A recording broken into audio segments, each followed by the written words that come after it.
इस संदेश में हम सीखेंगे कि यीशु मसीह ने चंगाई, छुटकारा और चमत्कारों के लिए कितना महत्व दिया है। उसने हमें यही करने की आज्ञा दी है, इसलिए हमें यही करना चाहिए। आज के दिन मैं इस विषय पर चर्चा करना चाहता हूँ, चंगाई देने की आज्ञा। और मैं परमेश्वर के वचन से इस बात को आपको बताऊंगा। हम देखेंगे कि क्या महत्व है चंगाई और चमत्कार और छुटकारे का। हम तो ऐसे बड़े आधुनिक संसार में जीते हैं जहाँ जहाँ पर विज्ञान में और टेक्नोलॉजी में बहुत उन्नति हुई है। इसके लिए धन्यवाद हो कि हमें इसके लाभ हैं, हम उसका आनंद उठाते हैं। और ये सारी उन्नति जो हम देखते हैं, जैसे कि विज्ञान, टेक्नोलॉजी और दूसरे क्षेत्रों में, और ये तो अच्छा है, हम इसके विरुद्ध में नहीं। ये हमारे ही लाभ के लिए, इसके कारण ज़िंदगी बहुत ही सुलभ होती है, आसान होती है। लेकिन हमें सच्चाई को दूर नहीं करना चाहिए कि परमेश्वर तो परमेश्वर ही हैं। वो इन सभी चीज़ों से बहुत बढ़कर और महान हैं। और निश्चय ही ऐसे समय थे जहां हम सारे एडवांसमेंट के साथ और सारा ज्ञान जो हमारे साथ था उसके साथ, फिर भी हमें परमेश्वर के हस्तक्षेप की ज़रूरत है। चाहे ये चंगाई का क्षेत्र हो या छुटकारा हो या हमारे ज़िंदगी की परिस्थिति में चमत्कार चाहिए। और देखिए, कहने की कोई बात नहीं कि पास्टर के रूप में जैसे मैं लोगों से मिलता हूँ और मैं लोगों की कहानियों को सुनता हूँ, उनकी ज़रूरतों को सुनता हूँ।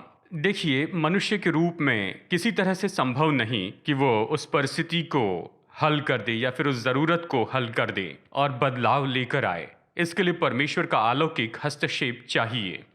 इसलिए विश्वासी के नाते यह हमारे लिए महत्वपूर्ण है, मसीह की देह के रूप में, कि हम गले लगाए ये बाइबल के परमेश्वर को, जो कि वो सच में हैं। और हमें आधुनिक विचारों को अनुमति नहीं देनी है, चाहे वो आधुनिक चर्च की बात हो, इस जगह के लिए कि ये महत्वपूर्ण है, चमत्कारों के लिए, अलौकिक के लिए, जहां परमेश्वर हमारी जिंदगी में काम करते हैं। और आज मैं इसी के बारे में आपको बताना चाहता हूं। और इस सच्चाई को हम देखेंगे कि हम जो विश्वासी हैं, हालांकि अभी हम यीशु मसीह के समय से 2000 साल बाद में हैं, उसके पृथ्वी की सेवकाई के बाद 2000 साल बीत गए हैं। और आज भी 2000 साल के बाद हमें अभी ज़रूरत है परमेश्वर के हमारे जीवन में हस्तक्षेप के लिए। और परमेश्वर ने हमें आज्ञा दी है कि हम चमत्कार करें और मसीह के कामों को करें, चंगाई दे और छुटकारा दे और चमत्कार करें। जब हम यहाँ पर यीशु की सेवकाई के बारे में देखते हैं, जब यीशु इस पृथ्वी पर आए, ये तो परमेश्वर जो अनंत काल के वचन हैं, जो हमेशा थे, अब उसने रूप धारण किया और वो तो इस संसार में आए एक मनुष्य के रूप में, और मनुष्य के रूप में वो चले। तो सोचिए उस अनंत काल के परमेश्वर के बारे में, जिसने अपने ईश्वरत्व की सामर्थ को अलग किया, अपने सर्वशक्तिमान और सर्वज्ञानी और हर जगह उपस्थित रहने को। वो अभी भी परमेश्वर हैं, लेकिन उसमें वो सामर्थ नहीं थी। और उसने चुना कि वो खुद बन जाए, मनुष्य के देह में आए, मनुष्य के जैसे चले। और अपने ज़िंदगी के पहले 30 साल वो तो सामान्य रूप में ऐसे बढ़ते चले जाते हैं, अपने पिता यूसुफ के साथ में काम करते हैं।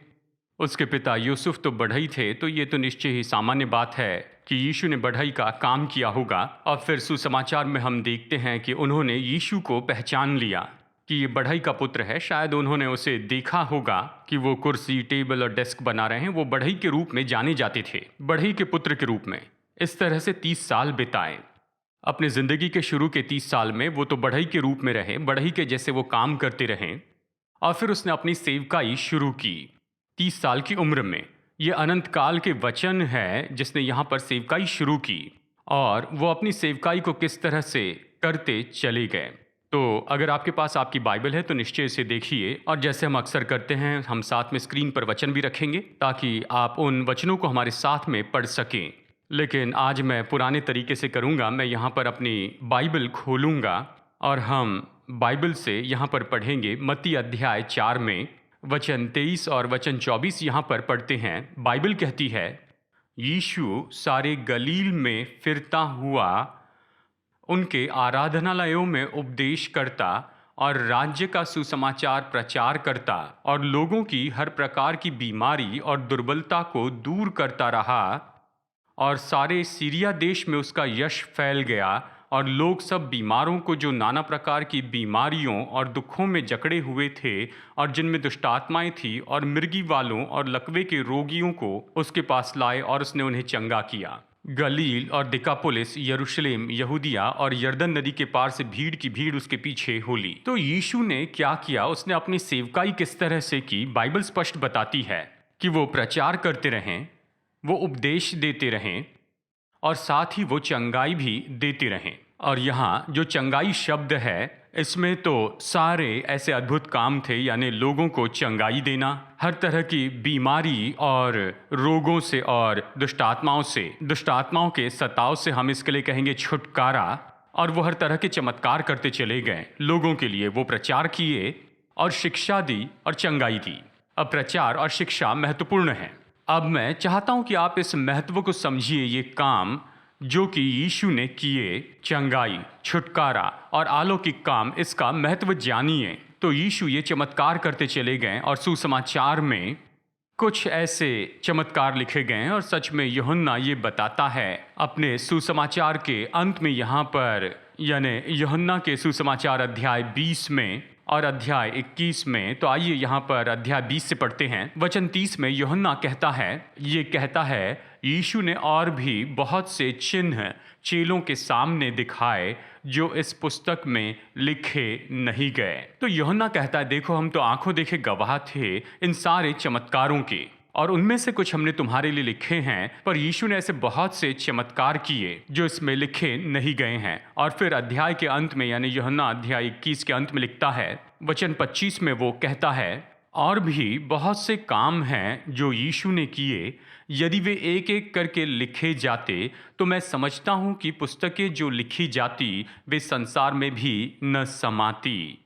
तो यूहन्ना हमसे कहता है कि देखिए, यीशु ने बहुत से चमत्कार किए। अगर बैठकर वो सब कुछ लिख लेता तो ये बहुत ज्यादा होता, मतलब इतनी ज्यादा चंगाइयां हुई, हर एक चमत्कार तो बहुत होते। यानी यीशु के जो चमत्कार थे वो तो अगणित थे, यानी यीशु ने जो काम किए।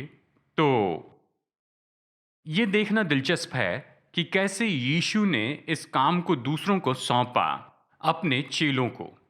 तो हम इस बात को समझते हैं कि शुरू में यीशु मसीह ने अपने 12 चेलों को बुलाया, 12 प्रेरितों को, और हम उसकी आज्ञा को यहाँ पर देखते हैं। अवश्य ही ये तीनों सुसमाचार में लिखे गए हैं। मत्ती, मरकुस, लूका में मैं पढ़ रहा हूँ।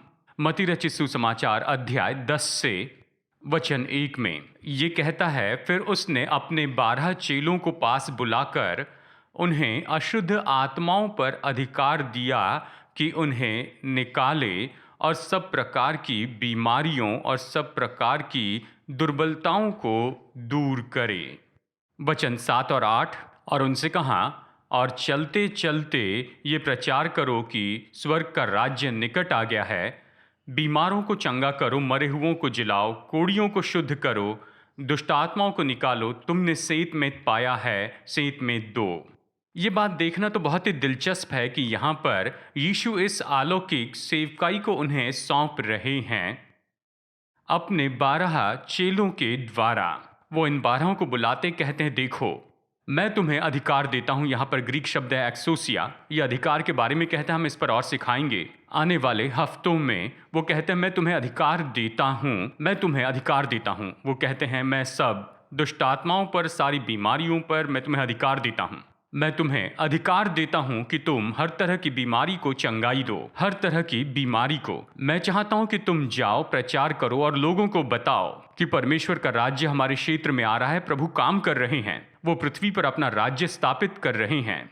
और अवश्य ही ये तो लोगों के हृदय में और जीवन में है। अवश्य ही जो उसे स्वीकार करते हैं, उसके राज्य और अधिकार को स्वीकार करना चाहते हैं, तो अच्छा है, प्रभु का राज्य यहाँ पर है। जैसे आप इसकी घोषणा करते हैं, इसका दावा करते हैं, लोगों के हृदय और जीवन में उसका राज्य आ रहा है। मैं चाहता हूं तुम ऐसा करो, तुम बीमारों को चंगाई दो, कोढ़ियों को शुद्ध करो, मुर्दों को जिलाओ और दुष्ट आत्माओं को निकालो। ये चमत्कार करते जाओ, क्योंकि तुमने मुफ्त में पाया है तो इसे मुफ्त में दो। मैंने तुम्हें यह अधिकार दिया, मैं तुम्हें देता हूं, तुम इसे मुफ्त में दो। तो यीशु ने अपने 12 चेलों को आज्ञा दी कि वो जाकर वही काम करें जो वो खुद कर रहे हैं। शायद हो सकता है कोई ये कहे, खैर यीशु तो इसे कर रहे थे, ये तो केवल उसी समय के लिए बना था और केवल 12 के लिए, और ये खास लोगों के लिए है कि वो ऐसा काम करें। लेकिन अगर आप निरंतर सुसमाचार में देखते जाएं, तो आइए अभी लूका रचित सुसमाचार अध्याय 10 से देखें। हम देखते हैं कि यीशु ने यहाँ पर और भी 70 लोगों को बुलाया। तो हम जानते हैं कि ये 12 जो कि प्रेरित थे, पर लूका 10 वचन 1 कहता है, इन बातों के बाद प्रभु ने 70 और मनुष्य नियुक्त किए और जिस जिस नगर और जगह को वो आप जाने पर था, उन्हें दो दो करके अपने आगे भेजा। और चलिए आगे बढ़कर वचन 9 पढ़ते हैं। और वो इन 70 से यही कहते हैं, वहाँ के बीमारों को चंगा करो और उनसे कहो, परमेश्वर का राज्य तुम्हारे निकट आ पहुँचा है। तो इन 70 को प्रभु यीशु यही आज्ञा देते हैं। केवल 12 चेले यानी 12 प्रेरितों को ही नहीं, पर इन 70 से कहा, मैं चाहता हूं तुम जाओ और यही काम करो, बीमारों को चंगाई दो, चमत्कार करो और घोषित करो प्रभु राज्य निकट है। अब देखिए इसी अध्याय में लूका 10 में ये 70 यीशु के पास वापस आते हैं। लूका अध्याय 10 वचन 17 में बाइबल कहती है, वे 70 आनंद करते हुए लौटे और कहने लगे, हे प्रभु, तेरे नाम से दुष्ट आत्मा भी हमारे वश में है, तेरे नाम से। उसने उनसे कहा, मैं शैतान को बिजली के समान स्वर्ग से गिरा हुआ देख रहा था। देखो, मैंने तुम्हें सांपों और बिच्छुओं को रौंदने का और शत्रु की सारी सामर्थ पर अधिकार दिया है और किसी वस्तु से तुम्हारी कुछ हानि न होगी। तो ये 70 वापस आकर कहने लगते हैं, प्रभु, हमने बहुत ही अद्भुत कामों को होते हुए देखा आपके नाम में, उस अधिकार का उपयोग करते हुए जो आपने हमें दिया था, जो हमने मुफ्त में पाया और हम मुफ्त में लोगों को दे रहे हैं। वो कहते हैं, प्रभु, आपके नाम में दुष्ट आत्मा भी हमारे वश में है। जब हम जाने की आज्ञा देते वो चले जाते हैं। लोग आपके नाम में स्वतंत्र हो रहे हैं। यीशु ने कहा, मैंने शैतान को गिरते देखा, उसे स्वर्ग से नीचे गिरते देखा, मैंने ये देखा। और फिर यीशु कहते हैं, मैं तुम्हें अधिकार देता हूं, सांपों और बिच्छुओं पर अधिकार देता हूं, शत्रु की सारी सामर्थ पर अधिकार देता हूं। इन 70 को वो दे रहे हैं, उन्हें अधिकार दिया, उन्हें आत्मिक अधिकार यहाँ पर सौंपा गया ताकि वो भी बाहर जाकर यही काम करें। तो यीशु अद्भुत काम कर रहे थे और उसने ये आज्ञा अपने 12 चेलों को भी दी और उसने वही आज्ञा और भी 70 को दी। तो देखिए, ये तो सच में बहुत ही महत्वपूर्ण है। क्यों यीशु ने लोगों को केवल शब्दों में ही व्यस्त नहीं रखा? वो अनंत काल के वचन हैं, अब वो देहधारी हुए वचन हैं और उसी में ज्ञान और बुद्धि का सारा खजाना तो छिपा हुआ था। तो उसने क्यों सिर्फ बुद्धि और ज्ञान का उपयोग नहीं किया कि अपने लोगों को प्रभावित करे और उन्हें सहमत करने की कोशिश करे कि वो कौन है, कि वो सच में मसीहा है और वही तो ऐसे वचन हैं जो कि देहधारी हुए हैं। उसने बुद्धि और ज्ञान का उपयोग क्यों नहीं किया? और कुछ लोग कहते हैं, खैर उस समय के लोगों को इसकी ज़रूरत थी और हमें भी ज़रूरत है। निश्चय इसके बारे में हम चर्चा करेंगे। तो यीशु ने उन चमत्कारों को कितना महत्व दिया जो कि यीशु अपने सेवकाई में करते जा रहे थे। उसने केवल खुद को वाद विवाद में ही सीमित नहीं रखा कि अच्छी फिलॉसफी बताए या अच्छा लॉजिक बताए, कि अच्छा कारण बताए ताकि लोगों को आकर्षित कर सके। भीड़ उसके पास में इसलिए नहीं आई कि उसके बड़े बड़े संदेश और बड़े बड़े उपदेश सुने। बाइबल बार बार बताती है कि वो उससे सुनने और चंगाई पाने के लिए आए, और कई केस में हम देखते हैं कि वो केवल चमत्कारी कामों के कारण ही आए। तो फिर क्या महत्व था इन सब चमत्कारी कामों का, अलौकिक कामों का यीशु की सेवकाई में? और मैं चाहता हूं कि आप मेरे साथ में बने रहिए, वचन में हम बने रहें। आप में से कुछ लोगों ने मुझे ये कहते हुए सुना है, और खास करके हमारे स्कूल में जहां पर हम इस पर चर्चा करते हैं। लेकिन हो सकता है कि शायद कुछ लोगों के लिए आप पहली बार इसे सुन रहे हैं। मैं चाहता हूं आप गौर से सुनिए। शायद आपने मुझे पहले कहते हुए सुना है, ऐसा सुनिए जैसे आपने पहले कभी नहीं सुना। मन और हृदय खुला रखिए और ये सच्चाई आपकी गहराई में उतर जाए, क्योंकि ये सच्चाई महत्वपूर्ण है। क्योंकि जब हम प्रार्थना करेंगे, सेवकाई करेंगे, कुछ समय के बाद में हम इसे करेंगे, केवल इसी सभा में नहीं, लेकिन निश्चय ही जिस तरह से हम विश्वासी हैं, तो विश्वासी को इस तरह से जीना, इसलिए जो कह रहे हैं उसे ले लीजिए। तो आइए वचनों से देखते हैं कि यीशु ने सच में इन सारे चमत्कारों के कामों के लिए कितना महत्व दिया। तो आइए देखते हैं यूहन्ना अध्याय 5 में, यूहन्ना रचित सुसमाचार अध्याय 5 में देखते हैं। अध्याय 5, यीशु ने यहाँ पर बैतसैदा के हौदी के पास में एक व्यक्ति को पूरी चंगाई दी थी। ये व्यक्ति जो कि अपाहिज व्यक्ति था, पिछले 38 सालों से यीशु ने चमत्कारी रूप में उसे चंगाई दी। लोग तो चकित हो गए थे और यीशु जो कह रहे थे उसको ध्यान से सुन रहे थे, उस चमत्कार को देख रहे थे। और यूहन्ना अध्याय 5 वचन 36 में यीशु ने इस तरह से कहा, यीशु ने कहा, परंतु मेरे पास जो गवाही है वो यूहन्ना की गवाही से बड़ी है, क्योंकि जो काम पिता ने मुझे पूरा करने के लिए सौंपा है, अर्थात वही काम जो मैं करता हूँ, ये मेरे गवाह है कि पिता ने मुझे भेजा है। तो यीशु यूहन्ना बपतिस्मा दाता के बारे में कह रहे थे। तो कहा, तुम क्या देखने के लिए जाते हो? यूहन्ना बपतिस्मा दाता को देखने जाते हो, उसे सुना है। यूहन्ना बपतिस्मा दाता कौन है और उसने क्या किया? यूहन्ना बपतिस्मा दाता यीशु के पहले आए, वही है जिसे परमेश्वर ने भेजा कि मार्ग तैयार करें प्रभु यीशु मसीह के आगमन के लिए। पिता ने खास करके यूहन्ना को बताया था, जैसे वो यरदन नदी में बपतिस्मा दे रहा था, जिस पर तुम पवित्र आत्मा को आते हुए देखो, वही वो व्यक्ति है जो मसीहा है, और मैं चाहता हूं कि तुम इसकी गवाही दो। यानी उसने ऐसे ही किया। यूहन्ना बपतिस्मा दाता ने बिल्कुल ऐसा ही किया। उसने यीशु की ओर दिखाया, कहा, ये वो है जो मुझसे भी पहले हैं, ये वही है जिसके जूतियों के बंधन खोलने के लिए मैं योग्य नहीं हूँ। वही तो परमेश्वर का मेमना है जो जगत के पाप उठा ले जाएगा। ये यूहन्ना बपतिस्मा दाता था।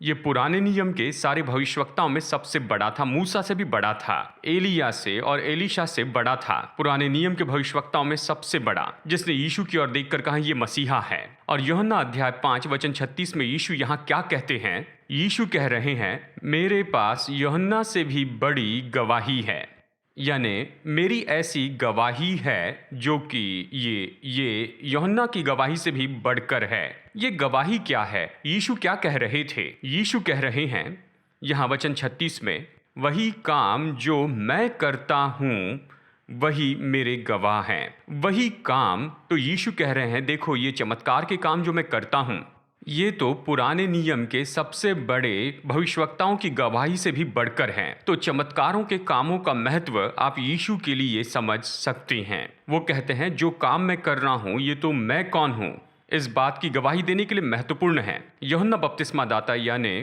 पुराने नियम के महान भविष्यवक्ता की गवाही से भी बढ़कर यीशु मसीह के काम तो इतने महत्वपूर्ण हैं। तो अब मत्ती अध्याय 11 में चलते हैं। चलिए यहाँ पर बहुत ही दिलचस्प घटना देखते हैं। मत्ती अध्याय 11 में यहाँ पर आइए वचन 2 से पढ़ते हैं वचन 6 तक। मत्ती 11 से वचन 2 से वचन 6 ये कहता है, यूहन्ना ने बंदीगृह में मसीह के कामों का समाचार सुना और अपने चेलों को उसके पास ये पूछने भेजा, क्या आने वाला तू ही है या हम किसी दूसरे की बाट जो है? यीशु ने उत्तर दिया, जो कुछ तुम सुनते हो और देखते हो वो सब जाकर यूहन्ना से कह दो कि अंधे देखते हैं और लंगड़े चलते फिरते हैं, कोढ़ी शुद्ध किए जाते हैं और बहरे सुनते हैं, मुर्दे जिलाए जाते हैं और कंगालों को सुसमाचार सुनाया जाता है, और धन्य है वो जो मेरे कारण ठोकर न खाए।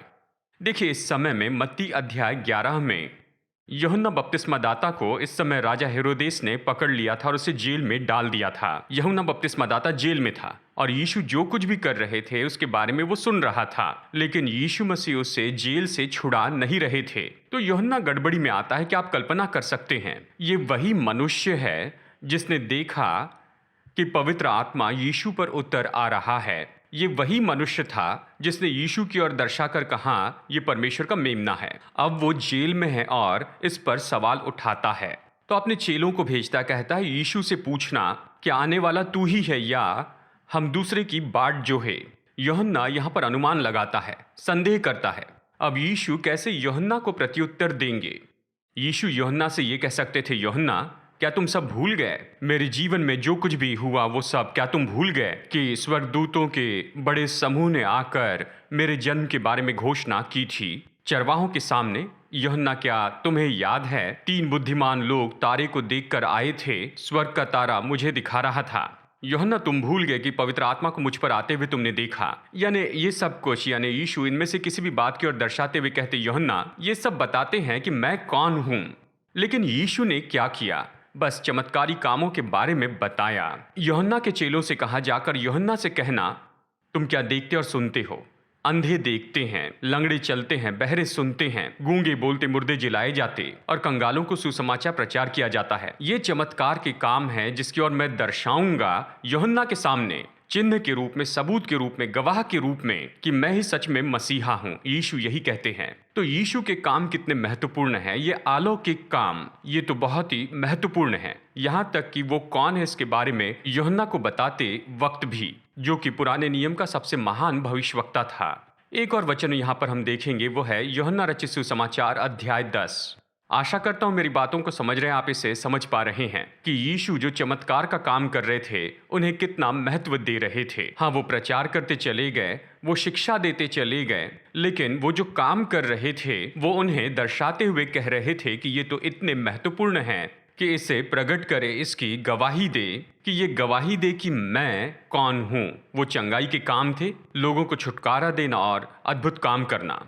अब यूहन्ना रचित सुसमाचार अध्याय 10 में यहूदी लोग यीशु के पास आते हैं। यह है वचन 24 में, ये कहता है, तब यहूदियों ने उसे आ घेरा और पूछा, तू हमारे मन को कब तक दुविधा में रखेगा? यदि तू मसीह है, यानी अगर तू सच में ख्रिस्त है, तो हमसे साफ साफ कह दे। वचन 25, यीशु ने उन्हें उत्तर दिया, मैंने तुमसे कह दिया, पर तुम विश्वास करते ही नहीं। जो काम मैं अपने पिता के नाम से करता हूं वे ही मेरे गवाह हैं। यहां तक कि ये यहूदी जो सवाल पूछते हुए आए और कहा, अगर तू मसीहा है, अगर मसीहा है तो हमें बता दो। उसने कहा, देखो मैंने बता दिया है, तुमने ध्यान नहीं दिया, लेकिन क्या तुम मेरे कामों की ओर ध्यान दे रहे हो? जो चमत्कार मैं कर रहा हूं ये सब मेरे गवाह हैं कि पिता ने मुझे भेजा है।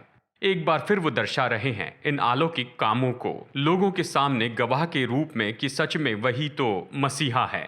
अब देखिए इसी अध्याय में जैसे यीशु इन यहूदियों से बातें करते हैं, वचन 37 और वचन 38 में मैं चाहता हूं आप जरा इन्हें गौर से देखिए, क्योंकि ये तो कठोरता से यीशु ने कहा। देखिए यीशु वचन 37 में क्या कहते हैं, यदि मैं अपने पिता के काम नहीं करता तो मेरा विश्वास न करो। ये तो बहुत ही कठोरता से यीशु ने कहा। यीशु ने कहा कि यदि मैं अपने पिता के काम नहीं करता हूं, अगर मैं उन्हें चंगाई नहीं देता, उन्हें छुटकारा नहीं देता, इन चमत्कारों को नहीं करता, यदि मैं अपने पिता के काम को नहीं करता तो मुझ पर विश्वास मत करो। वाह, यीशु ने यही कहा और यही महत्व प्रभु यीशु ने अपने उन सारे अलौकिक कामों को दिया। उसने कहा कि अगर मैं इसे नहीं करता हूं तो मुझ पर विश्वास मत करो। वचन 38 में आगे कहते हैं, परंतु यदि मैं करता हूं तो चाहे मेरा विश्वास भी न करो, यानी मेरी बातों पर विश्वास मत करो, परंतु उन कामों का तो विश्वास करो ताकि तुम जानो और समझो कि पिता मुझ में है और मैं पिता में हूं। कहते हैं मुझ पर विश्वास नहीं करते हो, मेरी बात पर विश्वास नहीं करते, तो कम से कम मेरे कामों की ओर ध्यान दो। ये काम, ये चमत्कार के काम जो मैं करता हूं, ये तुम्हारे लिए सबूत हो, ये तुम्हारे लिए साक्षी हो, ये तुम्हारे सामने गवाही हो, ये तुम्हारे सामने साक्षी हो कि मैं सच में वही मसीहा हूं। तो यहां फिर से ये यहूदी यीशु मसीह से पूछते हैं कि वो खुद के बारे में बताए, खुद को साबित करे, वो यहां पर क्या बता रहे हैं। लेकिन यीशु ने बाकी और कुछ नहीं बताया। वो चाहे तो बहुत कुछ बता सकते थे, ये और वो बता सकते थे, लेकिन उसने कहा, देखो मैं जो चमत्कार के काम करता हूं उसे देखो। वो इस बात की गवाही देते हैं कि पिता ने मुझे भेजा है। अगर मैं वो काम नहीं करता तो मुझ पर विश्वास मत करो। यीशु के काम इतने महत्वपूर्ण थे। मैं एक और वचन बताना चाहता हूं, यूहन्ना रचित सुसमाचार अध्याय 14। बस आप कुछ पन्ने पलट लीजिए और यूहन्ना के 14 अध्याय में आइए और वचन 1 से 11 तक हम पढ़ेंगे। और ये तो बहुत ही महत्वपूर्ण है, क्योंकि ये तो लगभग यीशु की सेवकाई शुरू होकर 3 या 3.5 साल होने वाले थे। उसके 12 चेले यानी 12 प्रेरित उसके साथ में थे इस पूरे समय में, लगभग 3 या 3.5 साल तक। और अब यीशु अपने जाने के लिए उन्हें तैयार कर रहे हैं। वो जानते थे कि जल्दी उन्हें क्रूस पर चढ़ाया जाएगा और वो उन्हें छोड़कर चले जाएंगे, स्वर्ग में जाएंगे। तो वो उन्हें तैयार करते हैं और इसी तैयारी के भाग में यूहन्ना 14 में, यानी मैं अपने शब्दों में से बता रहा हूँ, यीशु उनसे कहते हैं कि तुम्हारा मन व्याकुल ना हो, तुम मत डरो, मेरे पिता के स्वर्ग में बहुत से घर हैं, यदि नहीं होते तो मैं तुम्हें बता देता। उन्होंने कहा, देखो मैं जाकर तुम्हारे लिए जगह तैयार करता हूँ। मैं जाकर तुम्हारे लिए जगह तैयार करूँ तो मैं वापस आऊँगा और तुम्हें ले जाऊँगा, ताकि मैं जहाँ रहूँ वहाँ तुम भी रहो, और तुम वो मार्ग जानते हो जहाँ पर मैं जा रहा हूँ, तुम उसे पहचानते हो। वो अपने जाने के लिए उन्हें तैयार कर रहे थे, और थोमा ने जब ये सुना, थोमा ने कहा, प्रभु हमें मार्ग बता, क्योंकि हम तेरे पिता का मार्ग नहीं जानते। मुझे पता नहीं थोमा क्या सोच रहा था। क्या वो सच में स्वर्गीय पिता के बारे में सोच रहा था या यीशु के पृथ्वी के पिता के बारे में, मुझे पता नहीं। लेकिन वचन 5 में, हम नहीं जानते कि तू कहाँ जा रहा है, तो मार्ग कैसे जाने। यीशु ने वचन 6 में उत्तर दिया, जो विख्यात वचन है। यीशु ने उससे कहा, मार्ग और सत्य और जीवन मैं ही हूँ, बिना मेरे द्वारा कोई पिता के पास नहीं पहुंच सकता। अब फिलिपुस उत्तर देकर ये कहता है, पिता को हमें दिखा दे। तूने कहा तू पिता की ओर जाने का मार्ग है, तो पिता कहाँ है, हमें पिता दिखा। तो फिर यीशु ने फिलिपुस को उत्तर दिया, और अवश्य ही सभी चेलों से बात कर रहे थे। उसने कहा, फिलिपुस मैं तुम्हारे साथ इतने समय से हूं और तुमने पिता को नहीं देखा। मैंने तुमसे कह दिया कई बार कहा है, यदि मुझे देखा है तो पिता को देखा है। यदि मुझे जानते हो तो पिता को जानते हो। मतलब कि यीशु और पिता तो इतने एक थे। जो कुछ भी पिता है वो यीशु में प्रकट किया गया है। तो मुझे जानते हो तो पिता को जानते हो, मुझे देखा तो तुमने पिता को देखा है। यानी वो तो पिता को पूरी तरह से प्रकट करने वाला है, और इसलिए यानी वो उनसे ये कहते हैं। और देखिए, हो सकता है यीशु इससे महसूस कर रहे थे, यानी ये उनकी समझ की कमी को, यानी वो क्या कह रहे हैं उसे वो समझ नहीं पाए थे। देखिए वचन 10 में कहते हैं, क्या तू विश्वास नहीं करता कि मैं पिता में हूँ और पिता मुझ में है। उसने कहा, ये बातें जो मैं तुमसे कहता हूँ अपनी ओर से नहीं, यानी मैं उन्हें अपनी ओर से नहीं कहता, परंतु पिता मुझ में रहकर अपने काम करता है। वो अपने वचनों और अपने कामों को दिखा रहे हैं। और वो ये कहते हैं कि जो वचन मैं कहता हूँ और जो काम मैं करता हूँ, ये सब पिता से हैं। वो मेरे नहीं हैं, लेकिन सच में ये पिता के वचन है और पिता के काम हैं। यानी तुमने मुझे सुना तो पिता को सुना है, मुझे ये काम करते देखा तो तुमने पिता को देखा है। पिता यही है जो उसके कामों के द्वारा प्रकट किए गए हैं। ये तो पिता है जो चंगाई देते हैं, छुटकारा देते हैं, चमत्कार करते हैं। ये पिता का दिल है। ये पिता है जो तुमने मेरे द्वारा सुना और करते हुए देखा है। फिर वो आगे कहते हैं, वचन 11 बहुत ही महत्वपूर्ण है, मेरा विश्वास करो कि मैं पिता में हूं और पिता मुझ में है, नहीं तो कामों ही के कारण मेरा विश्वास करो। यहाँ पर देखिए फिर से एक बार अपने ही चेलों को, यानी चेले तो उसके साथ में इतने समय से रहे, लगभग 3 साढ़े 3 साल। यीशु कहते हैं, मुझ पर विश्वास करो, मैं जो कहता हूँ, मेरे वचनों को ले लो कि मैं पिता में हूँ और पिता मुझ में है। यदि मेरे बात पर विश्वास नहीं करते हो तो वचन 11 में उसने कहा, मुझ पर विश्वास करो, नहीं तो कम से कम मेरे कामों को देखकर विश्वास करो। मतलब मैंने जो काम किए हैं इन्हें तुम देखो, तो मेरे कामों के कारण तुम विश्वास करो, क्योंकि तुमने देखे हैं। तो चलिए इन सारे वचनों को एक साथ जोड़ते हैं। देखिए यूहन्ना 5 में कहा, मेरे काम तो यूहन्ना बपतिस्मादाता की गवाही से बढ़कर हैं। और फिर मत्ती 11 में यहाँ हम देखते हैं, भविष्यवक्ता के संदेह को उसने दूर किया, कहा मेरे कामों को देखो। यहाँ देखिए, यहाँ पर यूहन्ना 10 में उसने यहूदियों से ये कहा, मेरे काम गवाही देते हैं कि मैं ही मसीह हूँ। यूहन्ना 14 में वो अपने ही चेलों से कहते हैं कि देखो, मेरे काम इस बात की गवाही देते हैं कि पिता और मैं एक हैं। यानी ये काम जो कि अलौकिक काम थे, यीशु के लिए कितने महत्वपूर्ण थे। ये यूहन्ना बपतिस्मादाता की गवाही से ज़्यादा महत्वपूर्ण थे। ये उसके प्रचार और उसकी शिक्षा से महत्वपूर्ण थे। क्यों? क्योंकि यूहन्ना 10 में हमने देखा, यीशु ने कहा, अगर मैं काम नहीं करता हूँ तो मुझ पर विश्वास न करो। मैं काम न करूँ तो मुझ पर विश्वास मत करो। उसने जो भी प्रचार किया और सिखाया, उससे काम महत्वपूर्ण थे। आज मैं आपके और मेरे दिल में इसी पर जोर देना चाहता हूं कि यीशु ने जो चमत्कार के काम किए, ये तो उसके लिए इतने महत्वपूर्ण थे, लेकिन ये वहीं पर नहीं रुके। जैसे हम यूहन्ना अध्याय 14 में देख रहे हैं, इस वचन में आगे हम देखेंगे। यहाँ वचन 11 के बाद वचन 12 में आपके लिए और मेरे लिए आज्ञा है। बिल्कुल अगले ही वचन यूहन्ना 14 वचन 12 में उसने कहा, मैं तुमसे सच सच कहता हूँ, यदि कोई मेरी बात मानता है तो मेरा पिता जो मुझे भेजा है वही मुझ में रहता है और मैं उसमें रहूंगा। यानी वो तो पिता है जो चमत्कार के काम किए, ये तो उसके लिए इतने महत्वपूर्ण थे, लेकिन ये वहीं पर नहीं रुके। जैसे हम यूहन्ना अध्याय 14 में देख रहे हैं, इस वचन में आगे हम देखेंगे। यहाँ वचन 11 के बाद वचन 12 में उसने कहा, मैं तुमसे सच सच कहता हूँ, कि जो मुझ पर विश्वास रखता है, ये हमारे बारे में कहता है, सब विश्वासी जो मुझ पर विश्वास रखता है, ये काम जो मैं करता हूँ वो भी करेगा, वरन इससे भी बड़े काम करेगा, क्योंकि मैं पिता के पास जाता हूँ।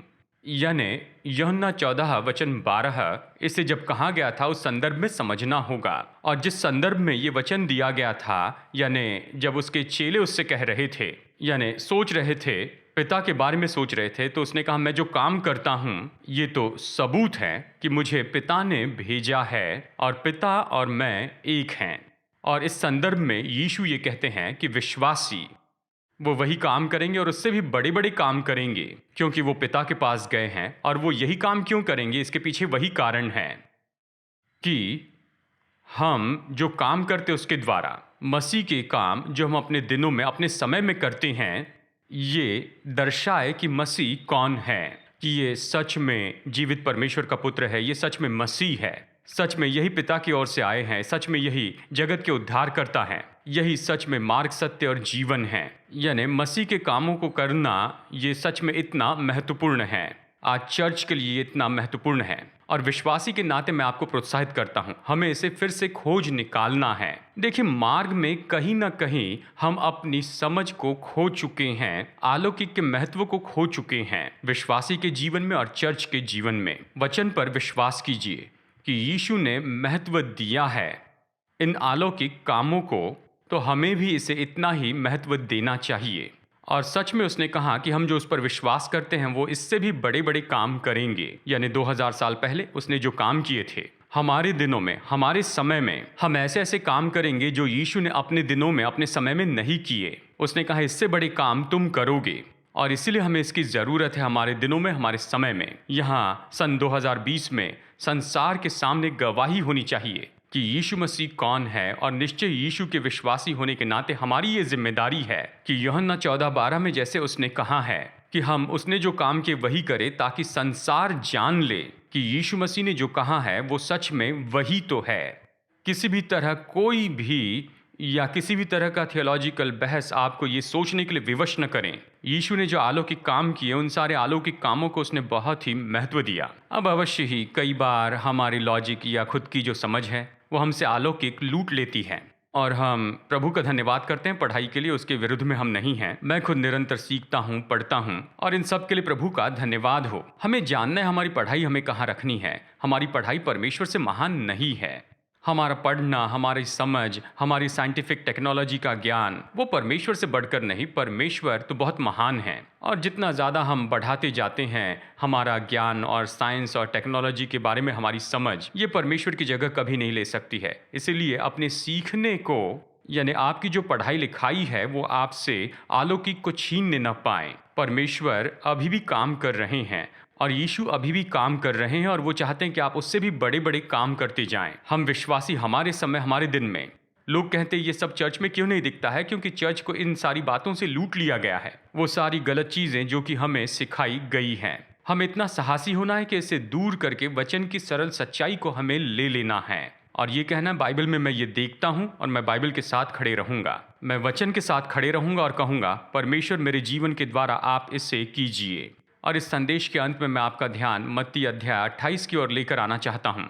18, 19 और 20 ये महान आज्ञा है, और इस महान आज्ञा के समय यीशु ने उस समय के 11 चेलों को इस तरह से आज्ञा दी कि तुम जाओ और सब जातियों के लोगों को चेले बनाओ, और उन्हें सब बातें जो मैंने तुम्हें आज्ञा दी है मानना सिखाओ। और जो मैंने तुम्हें सिखाया उसे मानना सिखाओ। इसमें है बीमारों को चंगाई देना, कोढ़ियों को शुद्ध करना, मुर्दों को जिलाना और दुष्ट आत्माओं को निकालना। आप इसे महान आज्ञा से निकाल नहीं सकते, और इसीलिए महान आज्ञा में आपके और मेरे लिए आज्ञा है कि यीशु ने जो काम की वो करे। यूहन्ना 14:12 में ये हमारे लिए आज्ञा है कि हम चंगाई दे, छुटकारा दे और अलौकिक काम करते जाएं। और फिर अंत में याकूब अध्याय 5 में याकूब यहाँ चर्च को इस तरह लिखता है, वो वचन 14 और 15 में उनसे ये कहता है, यदि तुम में से कोई रोगी है तो कलीसिया के प्राचीनों को बुलाए और वे प्रभु के नाम से उस पर तेल मल कर उसके लिए प्रार्थना करे, और विश्वास की प्रार्थना के द्वारा रोगी बच जाएगा और प्रभु उसको उठाकर खड़ा करेगा, और यदि उसने पाप भी किए हो तो उनकी भी क्षमा हो जाएगी।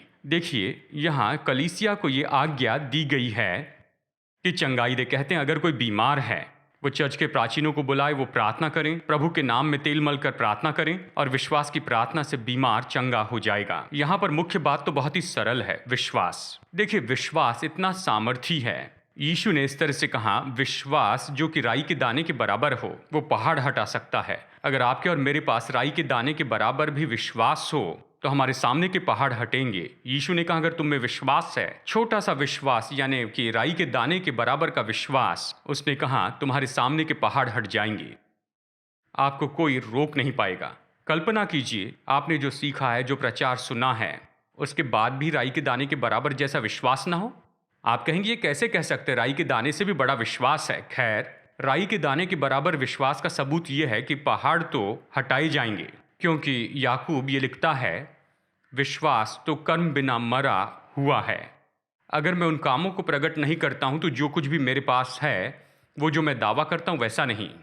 लेकिन अगर मेरे पास राई के दाने के बराबर विश्वास हो तो पहाड़ हट जाएंगे, यीशु ने कहा, क्योंकि परमेश्वर में विश्वास तो इतना सामर्थी है। ये इतना सामर्थी है कि परमेश्वर में छोटा सा भी विश्वास, उससे महान काम हो सकते हैं। पहाड़ हटाए जा सकते हैं, कैंसर गायब हो सकते हैं, अंधी आंखें खुल सकती हैं, बहरे कान सुन सकते हैं, हड्डी चंगी हो सकती है, शरीर चंगे हो सकते हैं। इतना सा विश्वास स्वाभाविक संसार पर अधिकार कर सकता है। यीशु ने कहा है, अगर आप में राई के दाने के बराबर भी विश्वास हो तो पहाड़ से उखड़ने के लिए कहें तो वो उखड़ जाएगा। शरीर चंगे हो जाएंगे, दुष्ट आत्माएं निकाली जाएंगी, परिस्थितियां बदल जाएंगी और तूफान शांत किए जाएंगे और व्यापार बदल जाएंगे उस राई के दाने के आकार जैसे विश्वास से। यीशु ने ये कहा है। तो आज मैं आपको न्योता देता हूं, मैं अभी आपको न्योता देता हूं कि अब हम राई के दाने के बराबर जैसे विश्वास में आए। बस इतना ही।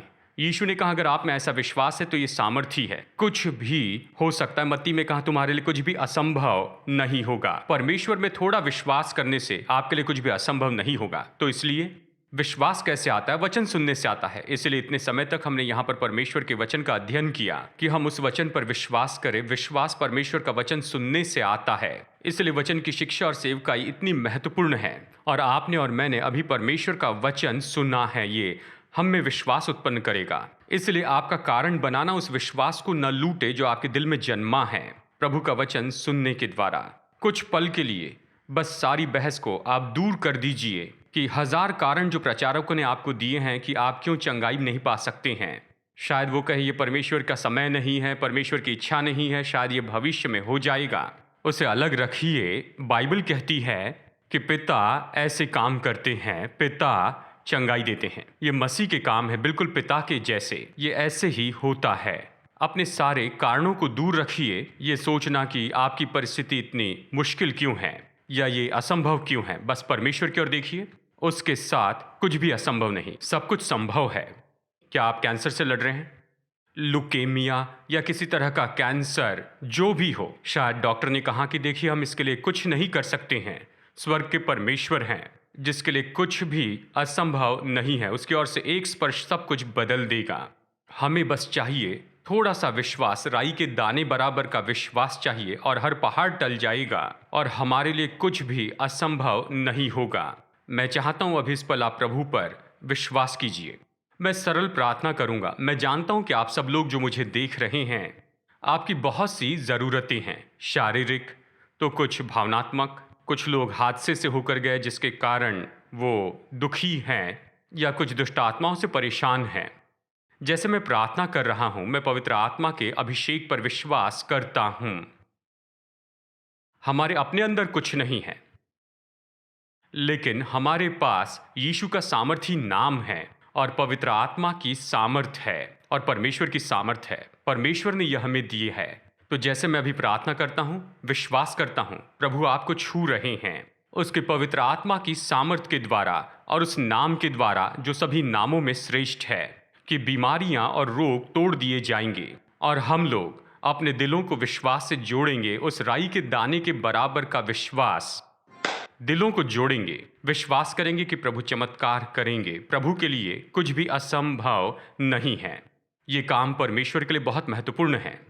आपका चमत्कार प्रभु के लिए बहुत महत्वपूर्ण है, क्योंकि ये दर्शाता है कि यीशु वही है जो उसने कहा है। आइए प्रभु पर विश्वास करते हैं। मैं चाहता हूं जहां कहीं भी आपको परेशानी है, अपने शरीर के उस अंग पर अपना हाथ रखिए, या आप किसी के साथ में हैं तो अपना हाथ उन पर रखिए या उनकी ओर बढ़ाइए। अगर कई बार प्रार्थना की, कोई बात नहीं, फिर प्रार्थना करते हैं, क्योंकि आज ये आपका दिन हो सकता है, ये पल आपका पल हो सकता है। परमेश्वर आपके लिए अद्भुत काम करेंगे। तो आइए इसे अपेक्षा के साथ करते हैं। प्रार्थना के बाद मैं चाहता हूं आप जांचिए, अगर यीशु आपके साथ आपके कमरे में होते तो वो हमसे वही कहते जो बाइबल के दिनों में लोगों से कहा कि उठ खड़े हो, अपना बिस्तर लेकर चलो, या अपना हाथ बढ़ाओ, जाओ अपना मुंह धो लो। यानी वो कुछ करने के लिए कहते, अपने विश्वास को दर्शाने के लिए कि वो जांचे, जो पहले नहीं कर सकते थे वो करने लगे। यीशु यही तो कहते अगर वो आपके कमरे में आपके साथ खड़े होते तो प्रार्थना करने के बाद आप ऐसा ही कीजिए, और जो नहीं कर सकते थे वो करने लगिए। विश्वास से अपने शरीर को जांचिए और अपेक्षा के साथ कि हमारे पास में चिन्ह हो और सबूत हो हमारी चंगाई के, आप विश्वास करके ले ले। आइए प्रार्थना करते हैं। पिता, हमने आपके वचनों को ले लिया है, हमने आपके वचन से पढ़ा है, ये अनंत काल का वचन, ये सामर्थी वचन। मैं प्रार्थना करता हूं कि आप इस वचन को साबित कीजिए और यीशु के सामर्थी नाम को साबित कीजिए इन लोगों की जिंदगी में जो हमें देख रहे हैं, सुन रहे हैं। अभी इस समय यीशु मसीह के नाम में मैं आज्ञा देता हूं कि हर एक बीमारी और हर एक रोग लोगों के शरीर को छोड़ दे। मैं आज्ञा देता हूं कि चंगाई आए।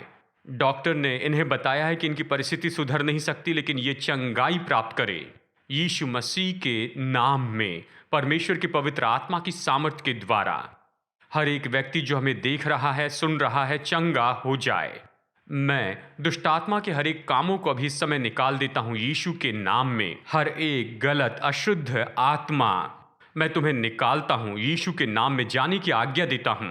कमजोरी की आत्मा, अशुद्धता की आत्मा, सताव की आत्मा, ऐसी आत्मा जो लोगों को बंधन और आदतों में बांधी है, नियंत्रण करने वाली ऐसी आदतों से बंधे हैं, मैं इन्हें आजाद करता हूं यीशु मसीह के नाम में। इनकी आजादी घोषित करता हूं, ये अभी आजाद हो जाएं यीशु मसीह के नाम में। लकवे के रोगी चंगे हो जाएं, आपका शरीर चंगा हो जाए, आप उठकर फिर से चलने लगे, उठकर खड़े हो जाए, जो नहीं कर सकते थे करने लगे। ट्यूमर और ग्रोथ को आज्ञा देता हूं, ये गायब हो प्रभु यीशु मसीह के नाम में। कैंसर दूर हो जाए, स्किन कंडीशन दूर हो जाए प्रभु यीशु मसीह के नाम में। और अभी आपके लोगों के जीवन में चंगाई काम करे प्रभु। जैसे हर एक व्यक्ति अपने विश्वास में काम करता है, राई के दाने के बराबर का विश्वास, जैसे इस विश्वास में ये काम करते हैं, तो अभी इस समय सामर्थी चमत्कार होने लगे। मैं आपको प्रोत्साहित करता हूं, खुद को जांचिए, जो नहीं कर सकते थे वो कीजिए, अपने हाथ बढ़ाइए, खड़े हो जाइए, आप काम करने लगिए, जांचिए विश्वास से और इसे कीजिए। कई बार लोगों की ओर से गवाही आती है कि वो इसे केवल कुछ ही समय तक कर पाए और फिर उसके बाद चमत्कार पूरी तरह से आया। विश्वास से कीजिए। परमेश्वर में आपका जो विश्वास है, चाहे राई के दाने के बराबर हो, ये पहाड़ हटा देगा, कुछ भी हटा सकता है, कुछ भी असंभव नहीं होगा। इसे कीजिए, क्योंकि पिता के जो काम हैं वो आपके और मेरे लिए उपलब्ध है। यीशु ने कहा वो इसीलिए तो आए थे, वो हमें काम देंगे, और वो तो बस एक से हैं, कल, आज और युगान युग। वो अभी भी पिता के काम कर रहे हैं अपने लोगों के द्वारा। तो यीशु के नाम में चंगे हो जाए, छुटकारा पाए, आशीष पाए, और आप संपन्न हो जाएं और विजयी हो जाएं। आपका व्यापार संपन्न होते जाए, बिजनेस में बढ़ोतरी आए, आपके जीवन में बढ़ोतरी आए, आपकी हर जरूरत पूरी हो जाए और अलौकिक रूप में हमारे जीवन में प्रबंध होता जाए और हमारी समस्याओं के लिए हल मिल जाए और आपकी परिस्थितियां पूरी तरह से बदल जाए प्रभु यीशु मसीह के नाम में। आमेन, आमेन, आमेन। आज हमारी सभा में इस तरह जुड़ने के लिए आपका बहुत बहुत धन्यवाद। मैं प्रोत्साहित करता हूं, आप ये संदेश दूसरों के साथ शेयर कीजिए। हमारे पास में सौभाग्य है कि हम परमेश्वर के वचन में समय बिता सके और हम इन सच्चाई को समझ सके। अच्छा है कि आप इस संदेश को शेयर करते जाएं, बहुत से लोगों को बताइए, कहिए कि आपको ये वचन सुनना चाहिए। जो आज मैंने सुना आप उन्हें बताइए और शेयर कीजिए। वचन सुनने के लिए कहिए। देखिए, ये मत कहिए कि सीधा प्रार्थना के समय में चले जाए। प्रार्थना का समय तो अच्छा है, वचन सुनना जरूरी है ताकि प्रार्थना के समय के लिए तैयार हो सके। तो वचन सुनने के लिए प्रोत्साहित कीजिए, बस वचन में देखते जाए और फिर जब प्रार्थना करेंगे तब वो परमेश्वर की ओर से पा सकेंगे। तो जितने लोगों को हो सके ये संदेश शेयर कीजिए और वो आशीष पाए और वो सच्चाई को जाने और सत्य उन्हें स्वतंत्र कर दे। अभी हम बेनेडिक्शन के साथ अंत करेंगे। मैं आपको प्रोत्साहित करता हूं कि आप मजबूत बने रहें, विश्वास में रहिए और हम आपकी ओर से सुनना चाहते हैं। आप अपनी गवाही हमें बताइए, आप अपनी गवाही भेजिए testimony@apcwo.org पर। निश्चय हम आपकी गवाही सुनेंगे और उसे जमा करके हम लोगों को भी बताएंगे। हम आपकी गवाही दूसरों को बांटेंगे। अवश्य आपका नाम और आपकी सारी जानकारी गुप्त रखी जाएगी। संक्षिप्त में बताएंगे कि प्रभु ने क्या किया, ताकि दूसरे लोग उत्साहित हो और लोग आशीष पाए। अगर आप ऐसा करेंगे तो हम आपकी सराहना करते हैं। तो आइए बेनेडिक्शन लेते हैं। पिता, आपने जो कुछ भी किया उसके लिए आपको धन्यवाद देते हैं। अब हमारे प्रभु यीशु मसीह का अनुग्रह, हमारे स्वर्गीय पिता परमेश्वर का प्रेम और पवित्र आत्मा की मधुर संगति सुनने वाले और देखने वाले हर एक व्यक्ति के साथ होती रहे, यीशु के नाम में, आमेन। धन्यवाद। फिर मिलेंगे। प्रभु आशीष दे।